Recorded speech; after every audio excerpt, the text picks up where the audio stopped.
Hello, a warm welcome and many greetings here from the Kunsthistorisches Museum in Vienna. This is a former imperial collection.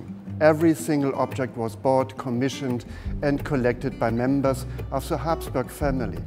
This is one of the big museums in the world. We have a picture gallery. We have the world-famous collection of applied arts, so-called the Kunstkammer.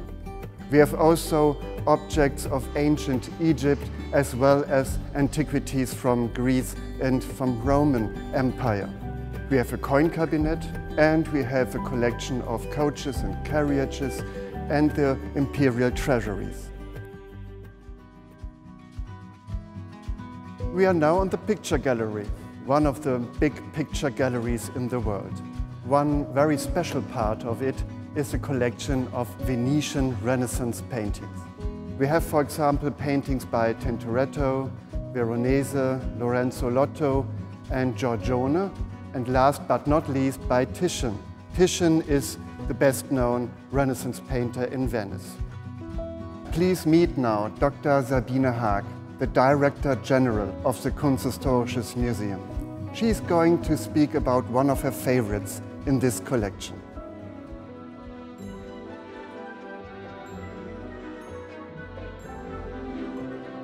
The Kunsthistorisches Museum owns about 28 originals by the master, and here we stand in front of one of my absolute favorites, the female portraits, the Bella portraits.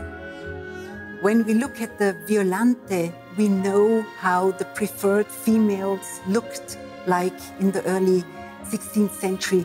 They had long blonde bleached hair, beautiful dark eyes, and of course they had a wonderful body.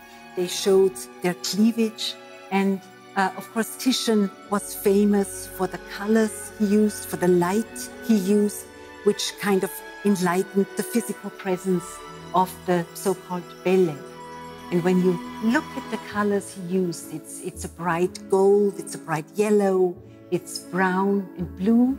You find the same colors in the little violet that is stuck in the cleavage of La Bella Violante. And you can of course imagine these females and the portraits of the females represented female beauty, and not only the commissioners, the patrons of these paintings adored the females, but also these were highly respected, beautiful portraits also later on, and this is how they came into our collection. In October of this year, the Kunsthistorisches Museum dedicates its large fall exhibition to Titian and his image of women. We will show not only from our rich collection, but also international loans to praise and celebrate Titian's women.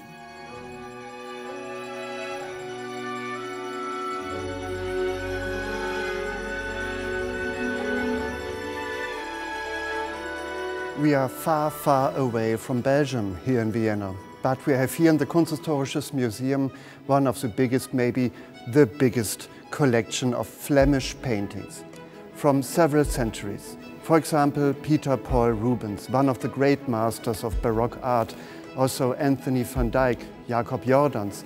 But our most precious room is this one with works by Peter Bruegel the Elder. The most important Netherlandish Flemish painters in the 16th century. A third part of his complete work of paintings is in this room. For example, such well-known masterpieces like The Peasant Wedding or one of the very first winter paintings in history of art. Please meet now Dr. Paul Frey, the General Manager of the Kunsthistorisches Museum. He is going to talk about one of his favorites in this collection. A painting I always love to return to is The Tower of Babel by Peter Bruegel the Elder. Our Bruegel gallery is sensational.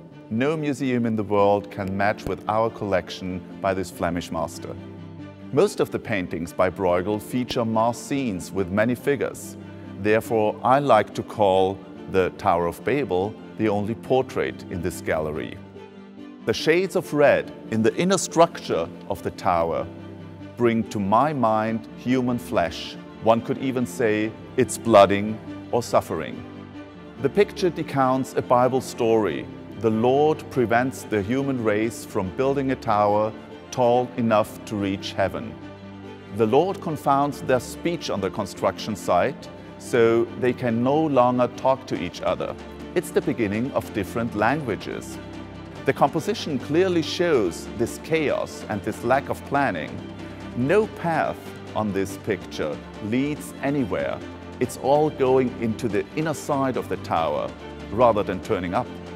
For me, the painting links the Old Testament to classical antiquities, up to huge cathedral construction sites in medieval times and religious controversies in the new era, and even up to our present days, because major failing projects and major failing construction sites, as well as a lack of communications, are very much with us in the 21st century as well. The Kunsthistorisches Museum is in the center of Vienna, and this museum looks like a palace of art. But we have one of our collections in the very near of an actual palace at Schönbrunn. There we can find the collection of coaches and carriages, the Imperial Carriage Museum. And there's also the collection of court wardrobe. I would like to introduce to you now my colleague Dr. Monika Kurzel-Rundscheiner. She is the director of this Imperial Museum of Coaches and Carriages. The carriages of the Habsburgs were not just made for transportation, they were insignia of the power of the Holy Roman Emperor, as well as art objects belonging to his art collections. And that's the reason why nowadays the Imperial Carriage Museum is part of the Kunsthistorisches Museum.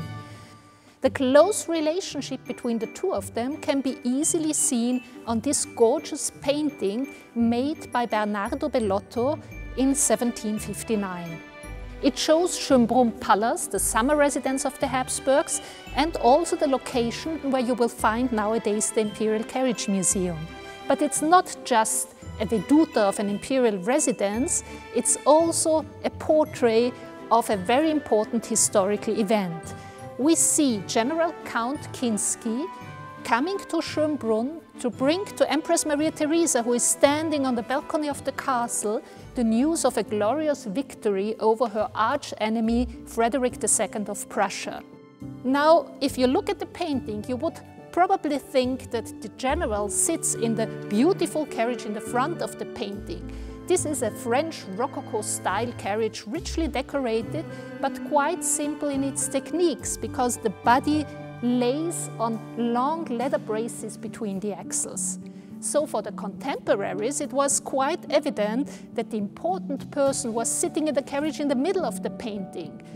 This is, so to say, the Tesla of 1759. It's a very modern carriage, and you can see that already by its style, which doesn't follow French Rococo, but the straight lines of English classicism.